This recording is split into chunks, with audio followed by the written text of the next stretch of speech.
তাদের পক্ষে যাতে গোটা দুনিয়া আওয়াজ উঠায়, সেই সূচনাটা এই বাংলাদেশের সোহরাওয়ার্দী উদ্যান থেকে কালকে আশা করি হবে।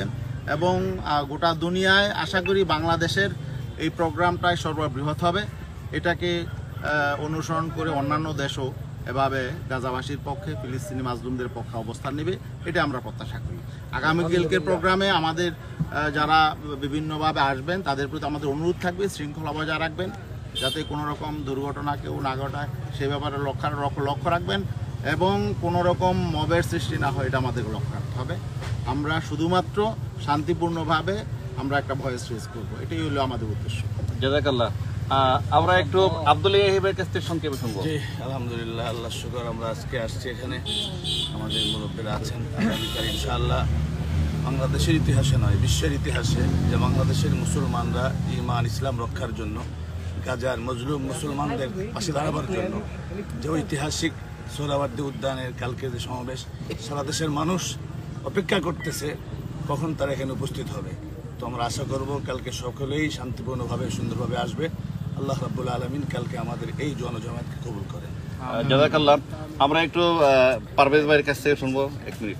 আসসালামু আলাইকুম প্রিয় দেশবাসী, আমি জিওপলিটিক্সের জায়গা থেকে শুধু এটুকু বলবো, বাংলাদেশের আমজনতা কালকে সোহরাওয়ার্দী উদ্যানে প্যালেস্টাইন সলিডারিটি মুভমেন্টের মাধ্যমে শুধু বিশ্ববাসীকে জানান দিবে আমরা তাদের পক্ষে আছি। আমাদের এই গণজমায়েত আসলে বিশ্ব পলিটিক্সের ক্ষেত্রে অন্য আর কোনো অবদান রাখার কোনো সুযোগ আমার দৃষ্টিকোণ থেকে নেই। কেননা 365 বর্গ কিলোমিটারের এই আয়তন গাজা স্ট্রিপে মার্কিং মদদে এবং নেতানিয়াহুর সরাসরি ইন্ধনে যে গণহত্যা চলমান রয়েছে, এটাকে যদি বন্ধ করতে হয় তাহলে প্রথম যে কাজটি করতে হবে সেটা হলো মুসলিম বিশ্বকে এক হতে হবে।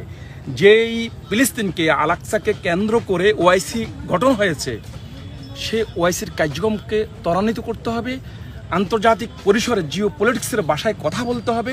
সুতরাং আমরা বারবার মার্কিন যুক্তরাষ্ট্রকে আমরা গালি দিয়ে আসতেছি, সে তো তার জায়গায় অটুট আছে। 1947-48 সালে সে একটি অবৈধ রাষ্ট্র গঠন করেছে, সে অবৈধ রাষ্ট্রকে সে সাপোর্ট দিয়ে যাচ্ছে।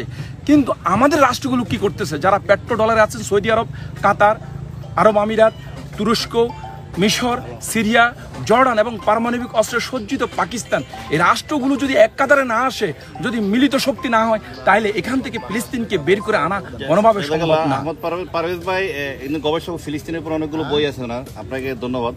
আমরা আহমদ আলী কাসেমি সাহেবের কাছ থেকে শুনবো আপনার কথা।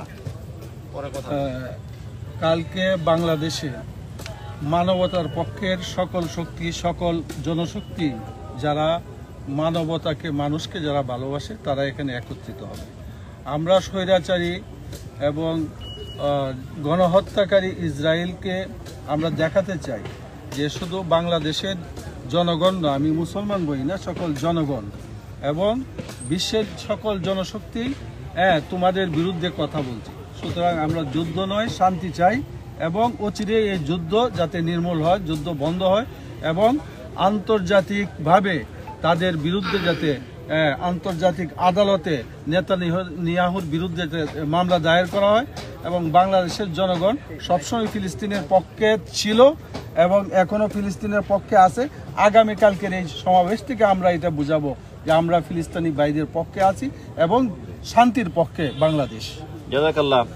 সম্মানিত দর্শক মন্ডলী, আমরা এবার সর্বশেষ আমাদের যিনি আলোচক, হেফাজতে ইসলামের নেতা, বিশিষ্ট ওয়াইজ, মুফাসসির কোরআন আল্লামা জুনায়েদ আল হাবিব সাহেবের বক্তব্য শুনব।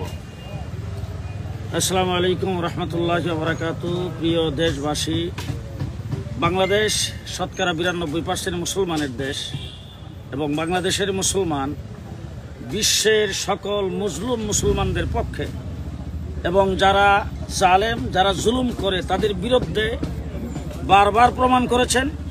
এবং আগামীকাল গোটা বাংলাদেশের রাজনৈতিক, অরাজনৈতিক সমস্ত সংগঠন, সুশীল সমাজের সমস্ত ব্যক্তিবর্গ, নেতৃবৃন্দ এবং সর্বস্তরের মুসলিম জনতা, আলেম, উলামা একরাম সহ সকলে ঐক্যবদ্ধ হয়ে আবার এই জানান দেবে যে বাংলাদেশের 18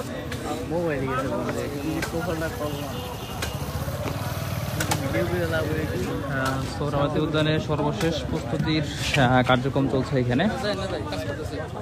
এখানে কিন্তু ব্যানার ফেস্টুন সহ বিভিন্ন